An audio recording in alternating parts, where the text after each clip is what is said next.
to withhold the information from you as the chair, this committee, or the Senate Intelligence Committee. Director, I wish I had the confidence of knowing that but for this hearing, but for the deadline that we were forced to set with this hearing, that we would have been provided that complaint. But I don't know that we would have ever seen that complaint. Dr. Wenstrup. Thank you, Mr. Chairman, and I thank you, Mr. Maguire, for being here today. You know, I think it's a shame that we started off this hearing with fictional remarks, the implication of a conversation that took place between a president and a foreign leader, putting words into it that did not exist, they're not in the transcript. And I will contend that those were intentionally not clear, and the chairman described it as parody, and I don't believe that this is the time or the place for parody when we are trying to seek facts. Nor do those that were involved with the conversation agree with the parody that the chairman gave us. And unfortunately today, many innocent Americans are going to turn on their TV, and the media is only going to show that section of what the chairman had to say. But I'm also glad to know that many Americans have seen this movie too many times, and they're tired of it. But let me get to some questions, sir, if I can. Let's go to the word credible.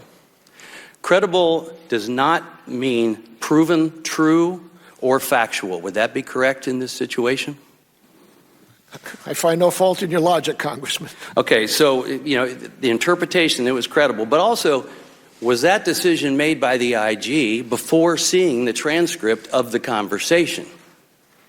I believe that the IG conducted to his best of his ability the investigation, and he found to his ability that based on the evidence and discussing it with the whistleblower, that he thought that, in fact, it was credible. But the IG didn't necessarily have the transcript of the conversation? He did not. No, he did not. Okay, that's my question. So to another point, you know, one of the issues that arose out of the Russia investigation last Congress was a question over the latitude provided to the U.S. president to conduct foreign affairs.